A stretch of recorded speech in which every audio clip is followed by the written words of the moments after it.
Paman ini dikencingi di wajah oleh seekor anjing. Alhasil, keesokan harinya dia bisa mendengar dan memahami anjing.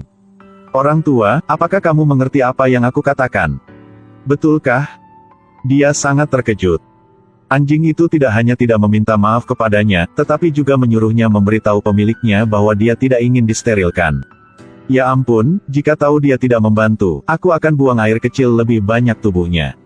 Taejo ketakutan dan bergegas ke supermarket untuk membeli makanan bergizi. Ginseng merah, kuncup beludru, susu unta. Hanya dengan menelannya, mungkin dia bisa menyembuhkan penyakit aneh ini.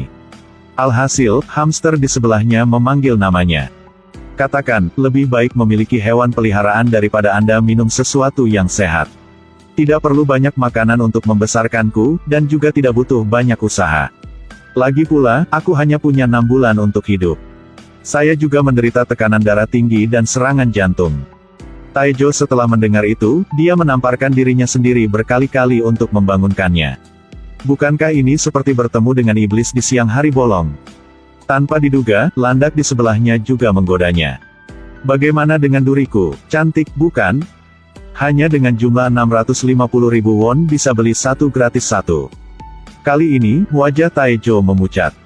Tanpa diduga bahkan dalam mimpi, Taejo adalah salah satu komando terbaik Korea. Juga adalah orang yang paling membenci binatang. Setiap kali putrinya memintanya untuk merawat kucing liar untuknya. Sesaat kemudian, dia membuangnya ke tempat sampah. Hasil hari ini pembalasan telah datang. Saat bertugas, ia tidak hati-hati terpeleset dan jatuh.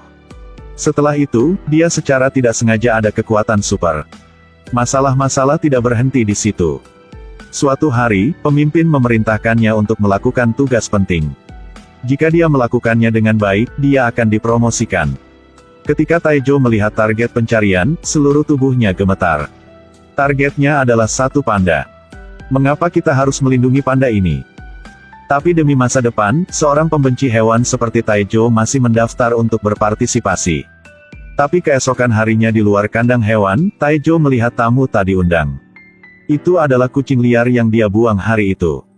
Tapi tidak menunggu dia untuk melihat hati-hati, kucing itu telah pergi. Orang sering berpikir bahwa sesuatu yang tidak biasa terjadi pasti ada sesuatu. Taejo sangat bingung di dalam hatinya. Punya perasaan bahwa sesuatu akan terjadi. Memang, kegiatan baru saja dimulai, sekaleng gas air mata dilempar ke atas panggung. Taman segera jatuh ke dalam kekacauan. Taejo buru-buru membubarkan kerumunan. Tapi panda berlari seperti anjing keluar dari sangkar. Tidak peduli bagaimana Taejo mengejarnya, dia tidak bisa menangkap hewan gemuk itu. Sampai sekelompok staf kebun binatang menembaknya dengan obat bius. Itu hanya tinggal di tempatnya. Taejo memuji staf atas kerja bagus mereka. Tetapi segera dia menemukan bahwa kelompok orang itu adalah teroris. Mungkin mereka melemparkan gas air mata ke atas panggung, mungkin mereka melakukannya. Persis seperti yang dia prediksi. Sekaleng gas air mata dilemparkan, dan pencuri itu dengan mudah mengambil binatang itu pergi. Meninggalkan Taejo yang ditabrak oleh mobil lain. Kali ini, tidak hanya dia tidak mendapatkan promosi, tetapi Taejo juga harus bekerja lembur. Pemimpin berkata, jika Anda tidak dapat menemukan panda, maka jangan berpikir untuk bertahan hidup. Kehabisan pilihan, Taejo harus menggunakan kekuatan supernya. Dia pergi ke kebun binatang untuk mendengarkan situasi panda itu.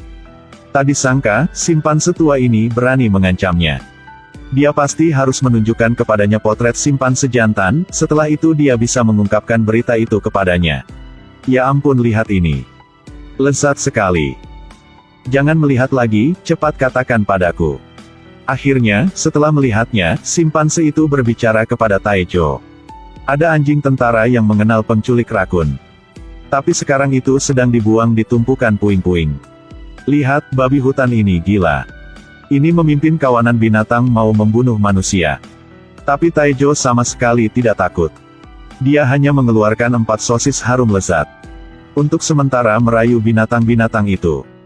Ya ampun, ini sosis yang enak. Taejo tidak banyak bicara, hanya membawa anjing tentara pergi dari sini di depan mereka. Melihat anjing tentara yang agung, Taejo berkata, menemukan panda bukanlah masalah besar. Tetapi begitu dia membawa pulang anjing itu, dia sangat marah. Dia tidak tahu ini rumah siapa. Anjing yang baru saja memasuki rumah telah menjelajahi semua sudut dan celah. Tidak lama kemudian, rumah Taejo berantakan seperti kandang babi. Spray putih bersih menjadi kotor. Pemutar musik pintar juga hancur.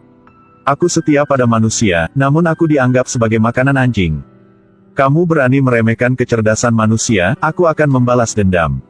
Kulkas juga terganggu oleh anjing menjadi seperti semangkuk bubur. Untungnya setelah Taejo mengeluarkan sepiring makanan, anjing itu akhirnya berhenti. Tapi itu hanya mengendus piring makanan sekali. Itu mengatakan anjing yang baik tidak makan sedekah. Itu berbaring di satu tempat. Bertemu dengan anjing arogan seperti ini, Taejo marah sepertinya akan terbakar. Tapi biarkan itu segera bekerja, beritahu berita panda itu. Dia masih harus bersabar menghadapinya. Tidak hanya tidak marah, tetapi juga menyiapkan lebih banyak makanan untuknya. Selain itu, ia harus menjaga senyumnya untuk memperlihatkan 16 giginya. Sayang, kamu lapar, aku menyiapkan makanan enak untukmu. Kamu gila, atau kamu salah minum obat? Akibatnya, anjing itu tidak hanya tidak makan, tetapi juga pipis di sofa tepat di depannya. Taejo akhirnya tidak bisa menahannya lagi, dia mengutuk dan memukul anjing itu, menendang anjing itu keluar dari rumah. Tanpa diduga bertemu putrinya membawa temannya pulang untuk bermain. Lebih buruk lagi, Taejo lupa bahwa hari ini adalah hari ulang tahun putrinya. Ketika putrinya menolak untuk mendengarkannya, alisnya berkerut, siap untuk mengamuk. Anjing itu tiba-tiba berdiri, menggunakan kelucuannya untuk menarik perhatian Seo Yeon. Tanpa pilihan lain, Taejo hanya bisa berbohong bahwa ini adalah hadiah ulang tahun untuk putrinya. Ayah dan anak itu akhirnya berbaikan. Sebelum Taejo masih belum mengambil waktu untuk bahagia, bau anjing itu hampir membuatnya pingsan. Jadi dia buru-buru mengeluarkannya. Akhirnya dibersihkan dan diberi wewangian untuk itu. Dia juga harus membeli beberapa botol sampo anjing.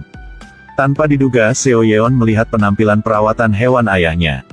Gadis itu mulai bersimpati dengan ayahnya. Keesokan harinya, Seo Yeon mengajak Taejo dan anjingnya jalan-jalan. Melihat putrinya bersenang-senang, Taejo juga sangat senang. Sepertinya sudah lama sejak dia merasakan kebahagiaan ini. Anjing itu juga secara bertahap semakin dekat dengan ayah dan anak itu. Itu memimpin Taejo ke hutan bambu. Berdasarkan mengingat sejarah perdagangan panda, mereka segera mendengar tentang sarang pencuri. Untuk mendapatkan bukti untuk meyakinkan polisi, anjing itu menyelinap ke dalam sarang, lalu mengambil bola mainan yang paling disukai panda. Namun insiden yang dilaporkan Taejo menemukan orang yang salah. Dia diejek oleh rekannya. Sejak itu, dia diremehkan. Dia melarikan diri ke rumah, mengabaikan anjing yang mengetuk pintu. Karena dia ingat istrinya yang sudah meninggal. Ternyata pada tahun itu, istrinya terlalu menyukai binatang. Untuk merawat mereka, bahkan kesehatan dia sendiri diabaikan. Pada akhirnya, dia meninggal karena sepsis. Ini juga alasan mengapa Taejo tidak menyukai binatang. Tapi Seo Yeon tidak setuju dengannya. Luka di masa lalu pada awalnya tidak disebabkan oleh hewan-hewan itu. Jika Taejo tidak membiarkan anjing itu pulang, maka kemungkinan besar anjing itu akan dibunuh. Anjing yang ditinggalkan di luar oleh Taejo juga dalam bahaya. Itu akan menjadi makanan manusia. Ketika pria ini hendak membunuhnya. Untungnya, Taejo tiba tepat waktu, dia membuat orang itu pingsan, berhasil menyelamatkan nyawa anjing itu. Lihat rumahnya, babi hutan membantunya sebagai seorang pengasuh. Dua kura-kura membantunya membersihkan rumah. Panda melakukan sirkus untuk menghiburnya. Terkadang ketika membawa pulang bos, burung beo itu bahkan berubah menjadi DJ. Seorang pria dan seorang wanita berbagi satu kamar. Tolong beri aku sedikit musik. Ya, musiknya dimulai. Tikus-tikus dirangsang oleh musik. Semua orang mulai menari. Kehidupan ini benar-benar mirip dengan kehidupan Putri Disney. Tapi itu hanya menyenangkan untuk sementara waktu. Taejo membawa anjing itu untuk berurusan dengan pencuri, menyelamatkan panda itu. Sampai saat ini, dia masih bertugas merawat panda itu. Bawanya kembali ke taman dengan selamat. Beruang itu lelah dan meminta untuk duduk di dalam mobil. Jika tidak, naik helikopter juga okelah. Tapi Taejo melihat ke depan, hanya ada bus yang datang. Pengemudi bahkan tidak membiarkan anjing itu masuk ke dalam bis. Kehabisan pilihan, Taejo berpura-pura buta. Anda tidak bisa pergi tanpa anjing pemandu ini. Saat beruang itu muncul, membuat wajah semua orang pucat. Taijo berbohong, mengatakan bahwa beruang itu hanya seorang aktor. Sopirnya tidak percaya, menyentuh satu, lalu membiarkan ketiga orang itu pergi bersamanya. Tidak lama kemudian, beruang itu diserahkan ke polisi. Tapi anjing itu diculik oleh teroris. Mereka menaruh bom di perutnya, memukuli penjaga sampai pingsan, dan menyamar sebagai pengawal. Mereka bersiap untuk dalam pertunjukan panda. Buat ledakan bom. Pada saat Taijo mendengar kabar dari elang, pameran sudah dimulai. Sangat sulit bagi Taijo untuk menunggang kuda ke pameran. Tetapi pemimpin mengeluarkan pengontrol bom dan memulainya. Kemudian dia meminta bawahannya untuk melepaskan anjing-anjing itu. Kemudian kunci semua pintu. Bom itu hanya punya waktu 20 detik untuk meledak. Aula sangat kacau. Di saat bahaya, Taijo memberitahu panda untuk membuat rekan kerjanya pingsan. Kemudian temukan pemblokir sinyal di sana. Akhirnya, pada detik terakhir, Taijo menekan tombol start. Berhasil menghentikan bom. Pemimpin juga tiba tepat pada waktunya. Dia membuka pintu untuk membantu semua orang keluar. Tetapi anjing itu mengejar pemimpin yang melarikan diri. Ternyata tahun itu pemiliknya meninggal di bawah tangannya. Jadi itu dihantui oleh ingatan itu. Ia masih ingin balas dendam. Tapi kesehatannya yang lemah awalnya tidak mengalahkannya. Saat dia hendak menarik pelatuk, hendak membunuh anjing itu, Taijo segera melompat keluar untuk melindungi anjing itu. Sekali lagi menyelamatkan nyawa anjing itu. Tanpa diduga, seseorang yang selalu membenci binatang seperti dia. Pikiran di kepalanya sekarang, adalah semua kenangan indah dari anjing itu. Mungkin inilah perubahan yang dibawa hewan kepada manusia. Ketika kita tidak tahu apa yang harus dilakukan, mereka memecahkan lapisan es terluar. Mendamaikan hati kita yang dingin. Tunggu Taijo bangun dari ranjang rumah sakit. Menemukan kucing yang pernah dia buang duduk di dekat jendela. Ternyata itu adalah dewa. Fakta bahwa Taijo dapat mendengar dan memahami apa yang dikatakan hewan adalah karena bantunya. Pada saat ini, Taijo akhirnya melepaskan semua prasangkanya terhadap binatang. Kucing itu juga mendapatkan kembali kemampuan ini. Tapi itu percaya, bahkan jika ia tidak mengerti apa yang dikatakan binatang. Sejak kini, Taijo akan memiliki pandangan yang berbeda tentang mereka.